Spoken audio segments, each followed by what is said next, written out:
நமது ஜெபம் டிவியில் பரிசுத்த ஆவியின் விடுதலை நேரம். என் அருமையான கர்த்தருடைய பிள்ளைகளை யோசித்து பாருங்கள். 2000 ஆண்டுகளுக்கு முன்பு இயேசு மனிதனாய் உலாவிக் கொண்டிருக்கும் போது ஒரு அழகான ஒரு பிரசங்கத்தை செய்தார். என்ன சொன்னார்? என்னுடைய சமாதானத்தை உங்களுக்கு வைத்து போகிறேன் என்றார். இன்றைக்கு எத்தனை பேர் சமாதானத்தோடு இருக்கிறோம்? ஒவ்வொரு இரவும் சஞ்சலமாகவும் தவிப்பாகவும் தான் ஓடிக்கொண்டிருக்கிறோம். மனுஷர்கள் இப்படியே வாழ்ந்து கொண்டிருக்கிறார்கள். நிம்மதி இல்லாமல் வேதனையோடு வாழ்ந்து கொண்டிருக்கிற இந்த உலகத்திலே ஆண்டவர் சொன்னார், உங்களுக்கு சமாதானம். APE Church presents the Hour of Holy Spirit's Deliverance every Monday at 7 p.m. Don't miss it. Only on ஜெபம் TV. 1000 வருடங்களுக்கு முன்பு இயேசு மனிதனாய் உலாவிக் கொண்டிருந்த பொழுது அவர் தம்முடைய வாயினால் பிரசங்கித்த பிரசங்கத்தை தான் உங்களுக்கு நான் சொல்ல வந்திருக்கிறேன். யோவானுக்கு எழுதின சுவிசேஷம் 16ஆம் அதிகாரம், Book of John chapter 16. யோவான் 16:33 என்ற வசனத்தை நாம் வாசிக்க கேட்கலாம். என் இடத்தில் உங்களுக்கு சமாதானம் உண்டாயிருக்கும் பொருட்டு இவைகளை உங்களுக்கு சொன்னேன். ஒரு அல்லேலூயா சொல்லுங்களேன். இந்த வேத பகுதியை சற்று கவனியுங்கள். என் அருமையான தேவனுடைய பிள்ளைகளே, இந்த வசனத்தை இயேசு இந்த உலகில் வாழ்ந்த நாட்களில் சொன்னார். என் இடத்தில் உங்களுக்கு சமாதானம் உண்டாயிருக்கும் பொருட்டு இவைகளை சொன்னேன். ஆனால் உலகத்தில் உங்களுக்கு உபத்திரம் உண்டு, ஆயினும் திடன் கொள்ளுங்கள், நான் உலகை ஜெயித்தேன் என்றார். கைகளை தட்டி தேவனுக்கு ஒரு அல்லேலூயா சொல்லுங்கள் பார்க்கலாம். என் அருமையான கர்த்தருடைய பிள்ளைகளே, நம்முடைய ஆண்டவர் அழகாக சொன்னார், என்னிடத்தில் உங்களுக்கு சமாதானம். ஒரு அல்லேலூயா சொல்லுங்களேன். சமாதானம் என்று சொல்லவில்லை, பர்டிகுலராக தெளிவாக உங்களுக்கு என்று எழுதுகிறார். சமாதானம் உண்டாவதாக என்று சொல்லவில்லை, என்னிடத்தில் உங்களுக்கு சமாதானம். உங்களுக்கு தான் சமாதானம். அப்படின்னா இயேசுவின் இடத்தில் இருக்கிறவர்களுக்கு அவரால் மட்டுமே சமாதானம் வருகிறது. ஒரு அல்லேலூயா சொல்லுங்களேன். அந்த வார்த்தை சொல்லுது, உங்களுக்கு சமாதானம் உண்டாவதாக. என் அருமையான கர்த்தருடைய பிள்ளைகளே, இவைகளை உங்களுக்கு சொன்னேன், உலகத்தில் உங்களுக்கு உபத்திரம் உண்டு, ஆயினும் திடன் கொள்ளுங்கள், நான் உலகை ஜெயித்தேன் என்கிறார். அப்படி என்றால் இந்த உலகத்தை அவர் ஜெயித்த பொழுது ஒரே ஒரு காரியத்திற்காக ஜெயித்தார். எதற்காக? உனக்கும் எனக்கும் சமாதானத்தை கொடுப்பதற்கு. கைகளை தட்டி தேவனுக்கு ஒரு அல்லேலூயா சொல்லுங்கள் பார்க்கலாம். அல்லேலூயா. வேதம் சொல்லுகிறது, குதிரைகள் இத்தனை நாளுக்கு ஆயத்தமானால் ஜெயம் கர்த்தரால் வருகிறது என்று. நீதிமொழிகள் 21:31 அதை பின்வருமாறு விளக்குகின்றன. என் அருமையான கர்த்தருடைய பிள்ளைகளே, ஏசாயா தீர்க்கதரிசி மூலமாய் ஆண்டவர் தம்முடைய ஜனத்துக்கு சொன்னார். என்ன சொன்னார்? அவர் மரணத்தை ஜெயமாக விழுங்குவார், தேவன் தாமே எல்லாருடைய கண்ணீரையும் துடைப்பாராம். கரங்களை தட்டி தேவனுக்கு ஒரு அல்லேலூயா சொல்லுங்க பார்க்கலாம். ஏசாயா 25:8 அதை பின்வருமாறு விளக்குகிறது. அப்போஸ்தலனாகிய பவுல் சொல்லும்போது அந்த ஜெயத்தை பற்றி சொல்லுகிறான். நம்முடைய கர்த்தராகிய இயேசு கிறிஸ்துவினாலே நமக்கு ஜெயம் கொடுக்கிற தேவனுக்கு ஸ்தோத்திரம் என்று சொன்னான். நமக்கு அவர் ஜெயம் கொடுப்பதினால் அவர் ஸ்தோத்திரம் என்று சொல்லுகிறார். நாம் ஒருவருக்கு ஸ்தோத்திரத்தை சொல்லும்போது ஒன்று நடக்கும், நமக்கு ஒரு ஜெயத்தை தேவன் கொடுக்கிறார் என்று அர்த்தமாம். கைகளை தட்டி தேவனுக்கு ஒரு அல்லேலூயா சொல்லுங்கள் பார்க்கலாம். 1 கொரிந்தியரின் புஸ்தகம் 15ஆம் அதிகாரம் 57வது வசனம் அதை பின்வருமாறு விளக்குகின்றன. ஆனால் இந்த வேத பகுதிகளை சற்று கவனித்து பாருங்கள். என்னிடத்தில் உங்களுக்கு சமாதானம் என்று சொல்லுகிறார். சமாதானம் இல்லை, உங்களுக்கு. இன்று காலையிலே வந்த உங்களுக்கு பிரிக்கிறார், உங்களுக்கு என்று பிரிக்கிறார். ஒரு அல்லேலூயா சொல்லுமா? எல்லாருக்கும் சமாதானம் என்று சொல்லவில்லை. ஆண்டவர் சொன்னார், உங்களுக்கு என்று ஒரு கூட்டத்தை தனியாக தேவன் பிரிக்கிறார். அதுதான் கர்த்தருடைய கூட்டம். கரங்களை தட்டி தேவனுக்கு ஒரு அல்லேலூயா சொல்லுங்க பார்க்கலாம். இயேசு ஒரு நாள் மலையின் உயர்ந்த மலையில் ஏறிக்கொண்டு ஒரு பிரசங்கத்தை செய்தார். அதற்கு பெயர் வேதம் சொல்லுகிறது மலை பிரசங்கம் என்று சொல்லுவார்கள். மத்தேயின் புஸ்தகம் 5ஆம் அதிகாரம் 9ஆம் வசனம் சொல்லுகிறது, சமாதானம் பண்ணுகிறவன் பாக்கியவான், அவன் தேவனுடைய புத்திரன் எண்ணப்படுவான் என்று இயேசு சொன்னார். இதை இயேசு தான் சொன்னார். ஒருவருக்கொருவர் சமாதானத்தை கொடுக்கும் மனிதன், சொல்லும் மனிதன், சமாதானத்தை பண்ணும் மனிதன், பிரிந்த குடும்பங்களை ஒன்று சேர்த்து சமாதானம் சொல்லும் மனிதன் கர்த்தருடைய குமாரனாய் இருக்கிறான் என்று சொன்னார். அப்படி என்றால் நாம் மற்றவர்களுக்கு சமாதானத்தை சொல்லும்போது நாம் தேவனுடைய பிள்ளைகளாகும், தேவனுடைய குமாரத்திகளாகும், குமாரர்களாய் இருக்கிறோம். கரங்களை தட்டி தேவனுக்கு ஒரு அல்லேலூயா சொல்லுங்கள் பார்க்கலாம். வேதம் சொல்லுகிறது மத்தேயு 5:9. என் அருமையான கர்த்தருடைய பிள்ளைகளை யோசித்து பாருங்கள். 2000 ஆண்டுகளுக்கு முன்பு இயேசு மனிதனாய் உலாவிக் கொண்டிருக்கும் போது ஒரு அழகான ஒரு பிரசங்கத்தை செய்தார். என்ன சொன்னார்? என்னுடைய சமாதானத்தை உங்களுக்கு வைத்து போகிறேன் என்றார். கைகளை தட்டி தேவனுக்கு 3 அல்லேலூயா சொல்லுங்களேன். யாருடைய சமாதானமா? பிதாவுக்கும் இயேசுக்கும் இருந்த சமாதானமா? சீயோனுக்கும் அவருக்கும் இருந்த சமாதானமா? எருசலேமுக்கும் அவருக்கும் இருந்த சமாதானமா? ஆண்டவர் சொன்னார், என் அருமையான கர்த்தருடைய பிள்ளைகளை, என் சமாதானத்தை வைத்து போகிறேன், உலகம் கொடுக்கிற பிரகாரமாய் நான் கொடுப்பதில்லை, பிதா எனக்கு கொடுத்த என்னுடைய சமாதானத்தை உங்களுக்கு வைத்து போகிறேன் என்றார். ஒரு அல்லேலூயா சொல்லுமா? இன்றைக்கு எத்தனை பேர் சமாதானத்தோடு இருக்கிறோம்? ஒவ்வொரு இரவும் சஞ்சலமாகவும் தவிப்பாகவும் தான் ஓடிக்கொண்டிருக்கிறோம். மனுஷர்கள் இப்படியே வாழ்ந்து கொண்டிருக்கிறார்கள். நிம்மதி இல்லாமல் வேதனையோடு வாழ்ந்து கொண்டிருக்கிற இந்த உலகத்திலே ஆண்டவர் சொன்னார், உங்களுக்கு சமாதானம். யோவான் 14:27 என் சமாதானத்தை வைத்து போகிறேன் என்று சொன்னார். என் அருமையான கர்த்தருடைய பிள்ளைகளை, சற்று யோசித்து பாருங்கள், நம்முடைய தேவன் எவ்வளவு பெரிய தேவன் என்று சொல்லி. என் அருமையான கர்த்தருடைய பிள்ளைகளை, ஆண்டவர் 12 வருஷ பெரும்பாடு உள்ள ஸ்திரியை பார்த்து சொன்னார், ஸ்திரியே, உன் விசுவாசம் உன்னை ரட்சித்தது, நீ வேதனை நீங்கி சமாதானத்தோடு போய் சுகமாயிரு என்றார். அல்லேலூயா சொல்லுங்க பார்க்கலாம். தனிப்பட்ட விதமாக சொல்லுகிறார். மார்க் 5:34. என் அருமையான கர்த்தருடைய பிள்ளைகளை, இந்த வார்த்தைகளை சற்று கவனித்து பாருங்கள். ஏசாயா 53:5 சொல்லுகிறது, அவர் நமக்கு சமாதானத்தை உண்டு பண்ணுவதற்காக எல்லாருடைய ஆக்கினையும் அவர் மேல் வந்தது, அவருடைய தழும்புகளால் குணமாகிறோம் என்று ஏசாயா 53:5 சொன்னான். கையை உயர்த்தி ஒரு அல்லேலூயா சொல்லுங்களே. நமக்கு சமாதானத்தை உண்டு பண்ணுவதற்காக, நம்முடைய வாழ்க்கைக்கு சமாதானத்தை உண்டு பண்ணுவதற்காக, நம்முடைய நிரந்தரமான ஒரு சமாதானத்தை கொடுப்பதற்காக நம்முடைய எல்லா பாடுகளையும் அவர் ஏற்றுக்கொண்டார் என்று ஏசாயா சொன்னான். என் அருமையான மகனே, மகளே, அதைத்தான் அங்கே யோவானில் இயேசு பிரசங்கித்தார். என்னிடத்தில் உங்களுக்குத்தான் சமாதானம். ஒரு அல்லேலூயா சொல்லுங்களே. என்னிடத்திலே உங்களுக்கு சமாதானம் என்கிறார். என்னிடத்தில் வருகிற உங்களுக்கு, மற்றவர்களுக்கு அல்ல. என்னிடத்தில் வருகிற உங்கள் ஆத்மாவுக்கு, உங்களுக்கு சமாதானம் என்று சொல்லுகிறார்.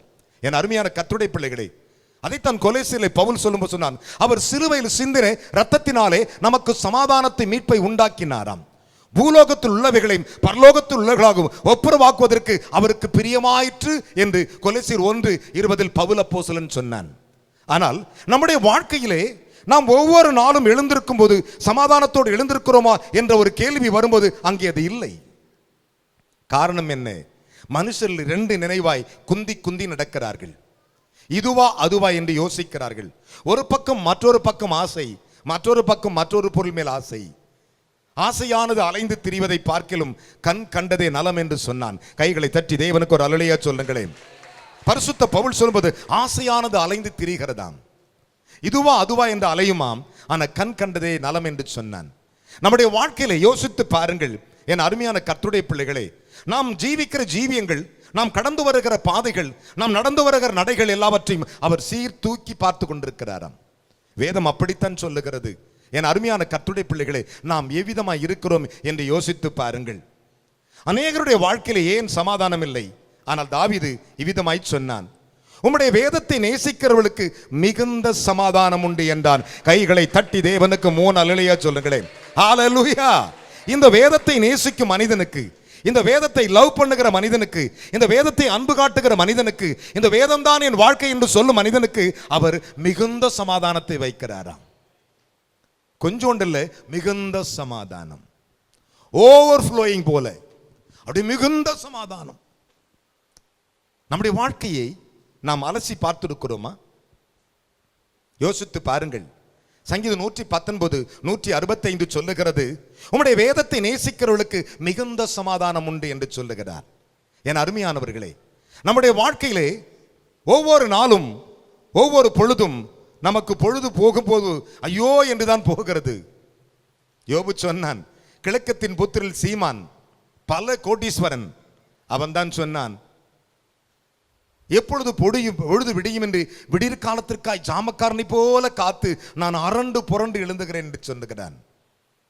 யோபு 7ஆம் அதிகாரம். என் அருமையான கர்த்தருடைய பிள்ளைகளை யோசித்து பாருங்கள். நம்முடைய வாழ்க்கையிலே நாம் எங்கே இருக்கிறோம் என்று யோசிக்கணும். சிலர் பார்த்தீங்கன்னா எல்லாம் இருக்கும், சமாதானம் இருக்கிறது இல்லை. அப்படின்னா அங்கே கிறிஸ்து இல்லைன்னு அர்த்தம். கைகளை தட்டி ஆண்டவருக்கு ஒரு அல்லேலூயா சொல்ல மாட்டீங்களா? அல்லேலூயா. யோசித்து பாருங்கள். ஐயா, எனக்கு 50 வயசு ஆயிடுச்சு, எனக்கு 40 வயசு ஆயிடுச்சு, 30 வயசு ஆயிடுச்சு, எல்லாம் ரைட்டு, எல்லாம் ஆயிடுச்சு. ஆனா நோ பீஸ். என்ன இல்லை? சமாதானம் இல்லை. எல்லாம் இருக்கும், ஆனா சமாதானம் இருக்கிறது. ஆனால் ஆண்டவர் சொல்லுகிறார், என்னிடத்தில் உங்களுக்கு மட்டும் சமாதானம். ஐயே, கைகளை தட்டி அப்பாக்கு ஒரு அல்லேலூயா சொல்லுங்க பார்க்கலாம். அல்லேலூயா. இன்றைக்கு பக்கத்தில் கை கொடு சொல்லி, இன்றைக்கு உங்களுக்கு சமாதானம் சிஸ்டர், உங்களுக்கு சமாதானம் பிரதர். அங்க பாருங்க, உங்களுக்குன்னு சொல்லணும். எப்படி? உங்களுக்கு. உங்களுக்கு இயேசு அப்படிதான் கத்து கொடுத்திருக்கிறார். உங்களுக்கு சமாதானம் உண்டாயிருக்கும் பொருட்டு. என் அருமையான கர்த்தருடைய பிள்ளைகளே, சாத்ராக், மேஷாக், ஆபேத்நேகோ என்னும் புருஷர்களை சற்று கவனித்து பாருங்கள். நேபுகாத்நேச்சர் 60 முழ உயரமுள்ள ஒரு சிலையை செய்து வைத்திருந்தான் பாபிலோன் மாநகரத்தில்.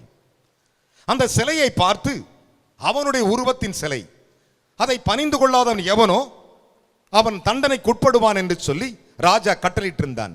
அந்த பட்டணத்திலே அடிமைகளாக பாபிலோனுக்கு அடிமைகளாய் போன சாத்ராக், மேஷாக், ஆபேத் என்னும் 3 பக்திமார்கள், 3 பக்தர்கள், தேவனை தேடும் மனிதர்கள், தேவன் மேல் நம்பிக்கை வைத்த மனிதர்கள் என்ன செய்தார்கள்?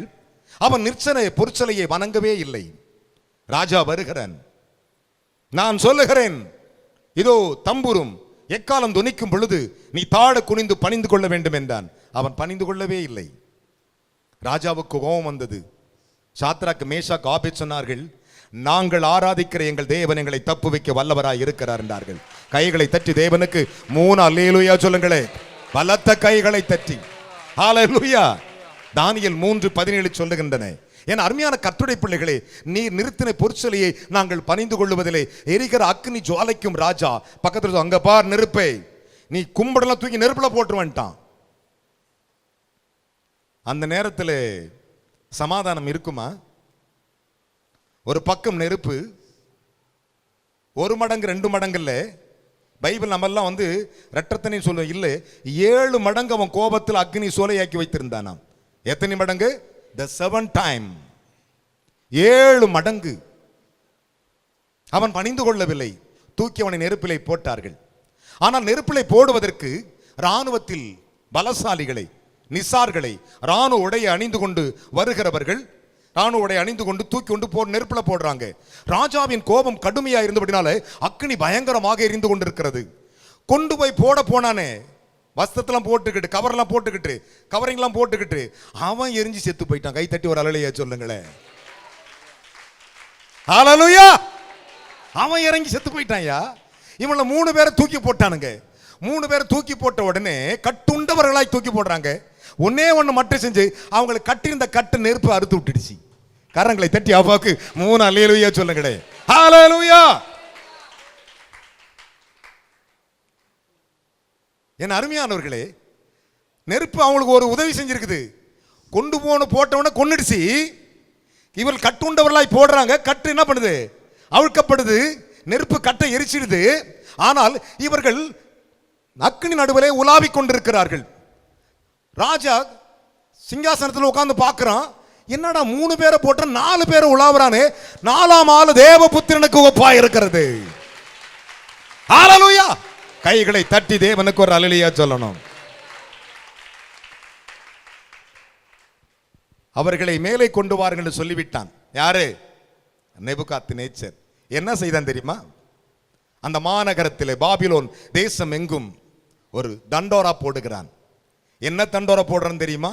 இயேசு சொன்ன வார்த்தை அவன் தண்டோரா போடுறான். ஒரு அல்லேலூயா சொல்லணும். கிறிஸ்து உங்ககிட்ட பேசினாதான் அது என்னன்னு தெரியும். தானியேலின் புஸ்தகம் 4ஆம் அதிகாரம் 1-2 வாசிக்க கேட்போமா? ராஜாவாகிய நேபுகாத்நேச்சர் பூமி எங்கும் குடியிருக்கிற சகல ஜனத்தாருக்கும் ஜாதியாருக்கும் பாஷைக்காரருக்கும் எழுதுகிறது என்னவென்றால் உங்களுக்கு சமாதானம் பெருக கடவுது. கைகளை தட்டி அது சொல்றான். அடுத்த வசனம் வாசிங்க. உன்னதமான தேவன் என்னிடத்தில் செய்த அடையாளங்களையும் அற்புதங்களையும் பரிசுத்தப்படுத்துவது என்னுடைய நன்மையாக கண்டது. கைகளை தட்டி வர அல்லேலூயா சொல்லுங்களே. டேய், கண்ணுக்கு முன்னாடி பார்த்தண்டா, ஏன் சிலைய வச்சு என்ன கும்பிட சொன்னேன், அவன் கும்பிடல. நம்ம வீட்டு தெய்வத்தை கும்பிட சொன்ன கும்பிடல. ஆண்டவர் உன்னதமான தேவன் தாண்டா, அடையாளம் அற்புதத்துக்குரியவர்.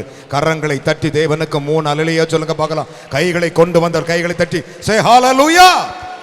உங்களுக்கு சமாதானம் என்னிடத்தில் இருக்குதுண்டா. கையை உயர்த்தி ஒரு அல்லேலூயா சொல்லுங்களே. ஹalleluya. இப்ப சொல்லு, உன்னுடைய வாழ்க்கையிலே சமாதானம் பெருக கடவுது. ஆமென். சமாதானம் பெருக கடவுது. உங்களுக்கு சமாதானம் பெருக கடவுது. என் அருமையான கர்த்தருடைய பிள்ளைகளே, யோசித்து பாருங்கள். ஆனால் வேதம் சொல்லுகிறது, தானியேல் என்னும் தீர்க்கதரிசி தூக்கி சிங்கக்கவியில போட்டாங்க. எங்க போட்டாங்க? பொய்யான கம்ப்ளைண்ட் கொடுத்து சிங்கக்கவியில போட்டாங்க. பொழுது விடிய திராட்சரசம் குடிக்கல, மதுபானம் குடிக்கல, ஒன்னும் குடிக்கல, எல்லாத்தையும் வெளியே போய் சொல்லிட்டான். வெளியே ஓடியாராம். ஜீவனுள்ள தேவனுடைய தாசனாகிய தானியேலே, உன்னை சிங்கங்களுக்கும் கையை வாய்க்கு தப்பு வைக்க நீ ஆராதித்த உன் தேவன் தப்பு வைக்க வல்லவரா இருந்தாரா என்று கேட்டபொழுது ராஜா சொன்னான். ராஜாவை பார்த்து தானியேல் சொன்ன, ராஜாவே நீ வாழ்க, சிங்கம் என்னை சேதப்படுத்தல. ஆமென் சொல்லுங்க. அப்படின்னு அர்த்தம் என்ன? ஒரு ஒருத்தன் வாயிலிருந்து வாழ்க வருதுன்னா இவன் சமாதானமா இருக்கான்னு அர்த்தம். நம்முடைய ஆண்டவர் யாரு? அற்புதங்களின் தேவன். கைகளை தட்டி தேவனுக்கு ஒரு அல்லேலூயா சொல்லுங்களே. எத்தனை கிருபை நிறைந்த வார்த்தைகள் என் அருமையான கர்த்தருடைய பிள்ளைகளே. ஆனால் தானியேல் உயிரோடு இருக்கிறான். நடந்தது என்ன? இவன் மேல் பழி சுமத்தின அத்தனை பேர் கொண்டு வாடான்ட்டான். கொண்டு வந்தாங்க, தூக்கி அவனை போடுறாங்க. அவர்கள் கீழே விழுறது மட்டும் சிங்கம் தின்னு முடிச்சு போச்சான். என்ன கொடுமை பாருங்களேன். அவங்க போய் கெபியில விழுறதுக்குள்ள எல்லாரும் க்ளோஸ்ட். ஒருத்தன் உயிரோடு இல்லை, எலும்பெல்லாம் தின்னு போச்சான். எது? சிங்கம். தரியு ராஜா பிரமிச்சு போயிட்டான். என்னடா நடக்குது? தானியேலின் தெய்வம் தான்டா தெய்வம்ட்டான். கையை தட்டி ஒரு அல்லேலூயா சொல்லுங்களே. அவன் என்ன சொன்னான் தெரியுமா? என் அருமையான கர்த்தருடைய பிள்ளைகளே, தானியேலின் புஸ்தகம் 6ஆம் அதிகாரம் 25, 26 வாசிக்க கேட்கலாம். பின்பு ராஜாவாகிய தரியூர் தேசமெங்கும் குடியிருக்கிற எல்லா ஜனங்களுக்கும் ஜாதியாருக்கும் பாஷைக்காரருக்கும் எழுதினது என்னவென்றால் உங்களுக்கு சமாதானம். கைகளை தட்டி உங்களுக்கு எல்லாருக்கும் சமாதானம் பெருக கடவுது. ஒரு அல்லேலூயா சொல்லுங்களேன். ஆண்டவர் சொன்னார், யாவரோடும் சமாதானமாயிருங்கள், அதுவே உங்கள் சந்தோஷம். ஆமென் சொல்லுங்க பார்க்கலாம். பக்கத்துல கை கொடு சொல்லுங்க, பிரதர் உங்களுக்கு சமாதானம். பிரதர், உங்களுடைய சந்தோஷம் எவ்வளவு மேன்மைக்குரியது என்று உங்களுக்கு தெரியுமா? ஆண்டவர் சொன்னாரு, உங்களுக்கு தான்பா சமாதானம், உங்களுக்கு தான் இன்னைக்கு சமாதானம். நீங்க சமாதானமா இருக்க பாருங்க, கர்த்தர் உங்களுக்கு அதை கொடுக்க வல்லவராய் இருக்கிறார். கரங்களை தட்டி தேவனுக்கு 3 அல்லேலூயா சொல்லுங்களே. கைகளை தட்டி ஹalleluya. அங்க பாருங்கள், தரியூர் ராஜா எழுதுகிறான், உங்களுக்கு சமாதானம் பெருக கடவது. சத்தமா சொல்லுங்களே, பெருக கடவது. வாசிக்கலாம். என்னுடைய ராஜ்யத்தில் ஆளுகைக்குள் எங்கும் உள்ளவர்கள் யாவரும் தானியேலின் தேவனுக்கு முன்பாக அடங்கி பயப்பட வேண்டும் என்று. அவன் கேள்வி என்னடா, நம்ம ஆளுங்களை மட்டும் சிங்கம் தின்னுடுச்சு, போய் கீழே உள்றதும்னு செத்து போய் தின்னுட்டான், பீஸ் பீஸ் ஆக்கிடுச்சு, பீரி போட்டுடுச்சு, இவன் தூங்கி எழுந்து வர்றானே. வேதம் சொல்லுகிறது, அவர் என்னை கொன்று போட்டாலாம் அவர் மேல் நம்பிக்கையாயிருப்பேன். அவர் அல்லேலூயா சொல்லுங்களே. யோபு சொன்னான், அவர் என்னை கொன்று போட்டாலும். என் அருமையானவளே, தேவனுடைய நம்பிக்கை அப்படி இருக்குமானால் ஆண்டவர் சொன்னார், உங்களுக்கு சமாதானம். ஒரு அல்லேலூயா சொல்லுங்களே. இன்னைக்கு மனுஷன் சமாதானம் இல்லாமலே தடுமாறி கொண்டிருக்கிறான். இதுவா நெவர். நீ விசுவாசித்தால் தேவனுடைய சமாதானத்தை காண்பாய். கைகளை தட்டி தேவனுக்கு 3 அல்லேலூயா சொல்லுங்க பார்க்கலாம். இதான் விசுவாசம். சமாதானம் அப்படிப்பட்டது. ஆனால் அவன் சொன்னான், தானியேலின் தேவனுக்கு பயப்படுங்கள். யாருக்கு பயப்படணுமா? தானியேலின் தேவனுக்கு. இதை சொன்னவன் கிறிஸ்தவன் இல்லையா? யாரு? புறஜாதியா. யாருங்க? புறஜாதியான் சொல்றான். தானியேலின் தேவனுக்கு பயப்படுங்கள், அவரே தேவன், அவரே வல்லமை உள்ளவர், அவரே அற்புதமானவர். கைகளை தட்டி ஒரு அல்லேலூயா சொல்லுங்க பார்க்கலாம். பலத்த கைகளை தட்டி வாசிங்கள். தானியேலின் தேவனுக்கு பயப்படுங்கள், நடுங்கி பயப்பட வேண்டும் என்று என்னாலே தீர்மானம் பண்ணப்படுகிறது. என்னாலே தீர்மானம் பண்ணப்படுகிறது. ஜீவனுள்ள தேவன். கைகளை உயர்த்தி ஒரு அல்லேலூயா சொல்லு. கை தட்டி ஒரு அல்லேலூயா சொல்லு. அவரே ஜீவனுள்ள தேவன். பாருங்க, அவரே ஜீவனுள்ள தேவன், அவர் என்றென்றைக்கும் என்றென்றைக்கும் நிலைத்திருக்கிறவர். அவருடைய ராஜ்யம் அழியாதது. கையை தட்டி ஒரு அல்லேலூயா சொல்லுங்க. நம்ம அப்பாவுடைய ராஜ்யம் மாத்திரம் அழியாதுன்னு சொல்றாங்க. 3 அல்லேலூயா சொல்லுங்களே. இந்த உலகத்திலே அழிய மாட்டே, அழிவுன வராது. விசுவாசி. Your faith, that's must. விசுவாசம் முக்கியம் வாய்ந்தது. அதுதான் நம்முடைய ஆண்டவர். என் அன்பு மகனை மகளே, அதைத்தான் ஆண்டவர் சொன்னார். என்னிடத்தில் உங்களுக்கு என்ன சொன்னாரு? சமாதானம் சொல்ல, உங்களுக்கு சமாதானம். ஒரு அல்லேலூயா சொல்ல மாட்டியா? சத்தமா ஒரு அல்லேலூயா சொல்லுங்களே. உங்களுக்கு சமாதானம் என்றார். யோசித்து பாருங்கள், இயேசுவோடு கூட 12 சீசர் இருந்தாங்களா இல்லையா? ஆமாவா இல்லையா? அதில் 2 பேர் எம்மாவூருக்கு போயிட்டு இருக்காங்க. எங்க போறாங்க? 2 பேர் போறாங்க. இயேசுவும் அவர்களோடு நடந்து போகிறார்.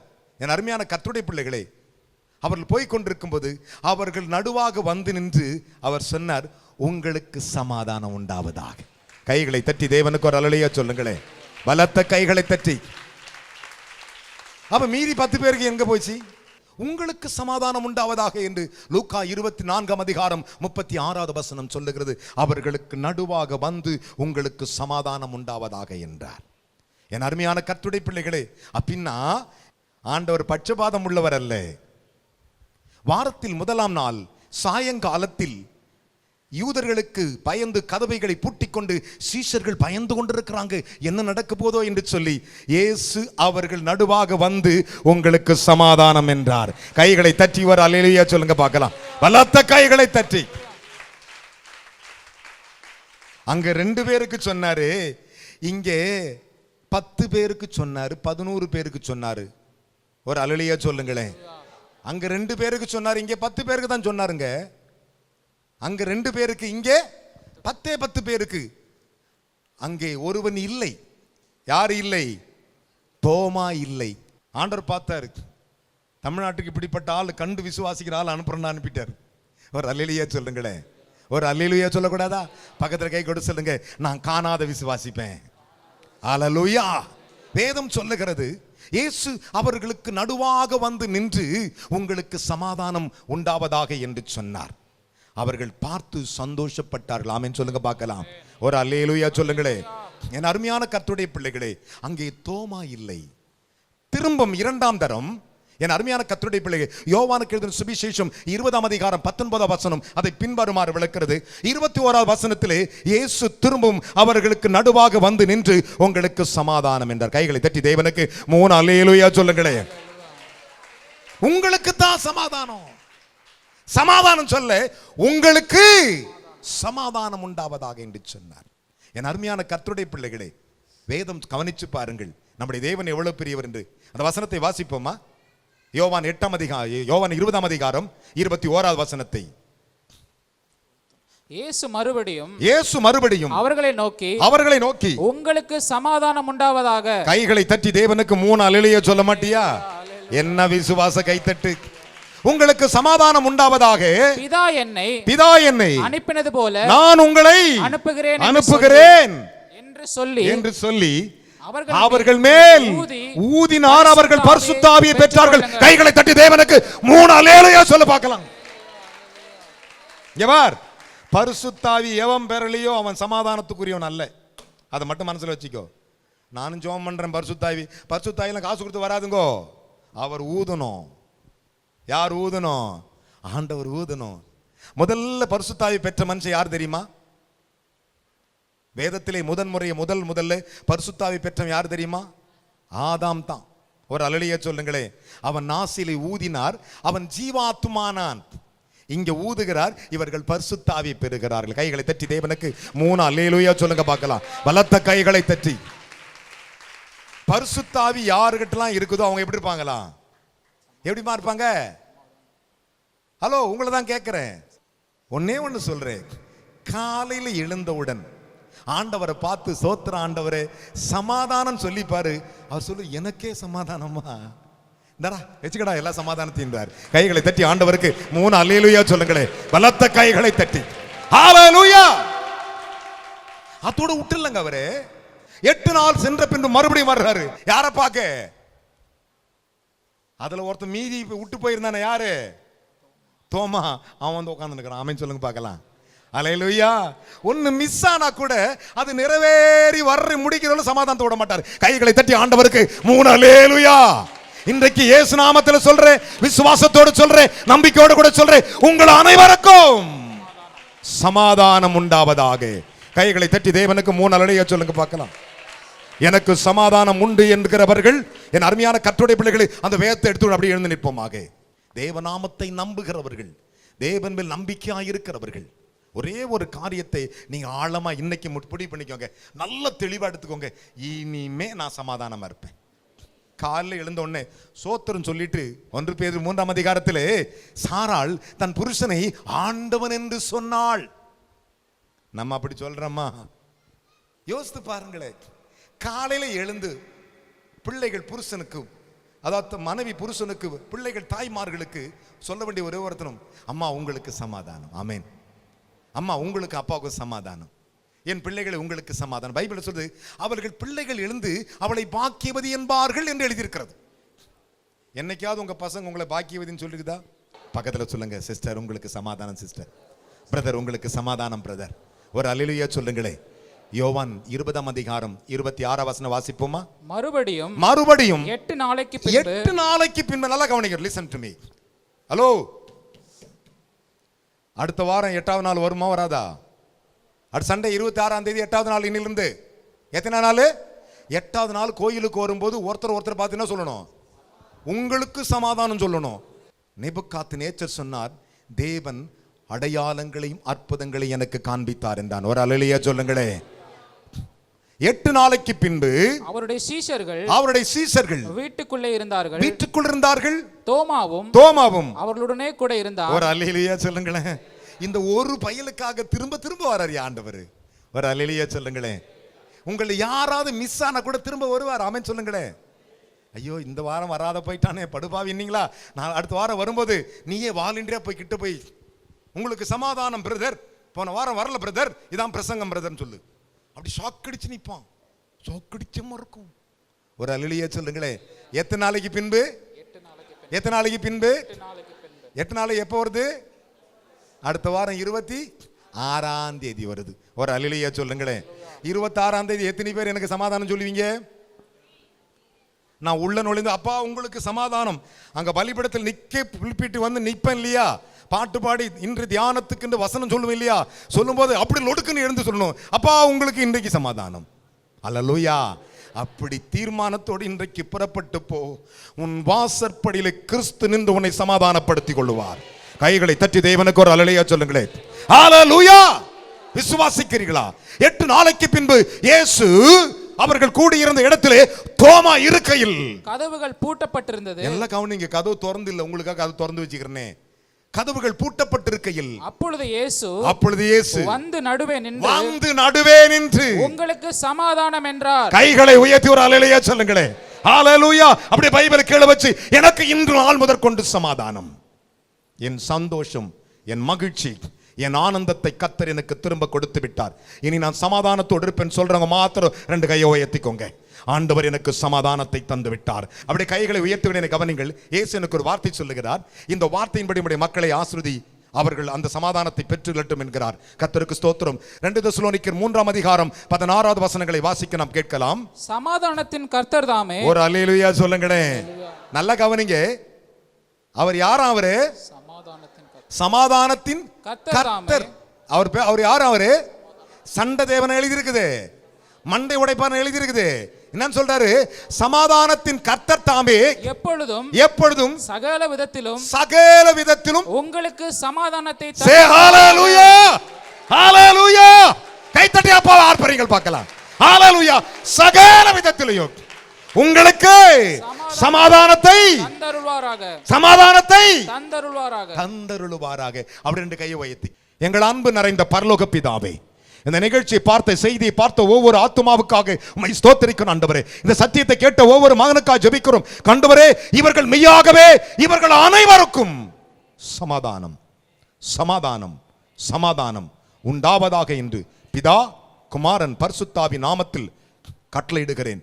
இவர்கள் சுகபலத்தோடு வாழ்ந்து சகல சந்தோஷத்திலும் நிறைந்திருக்க இஸ்ரவேலின் தேவனாகிய கர்த்தருடைய நாமத்தினாலே சகல சமாதானத்தின் தேவனாய் கர்த்தர் என் பிள்ளைகளுக்கு சமாதானத்தை கட்டளையிட்டு விட்டீர். உமக்கு ஸ்தோத்திரம். இயேசுவின் நாமத்தில் பிதாவே.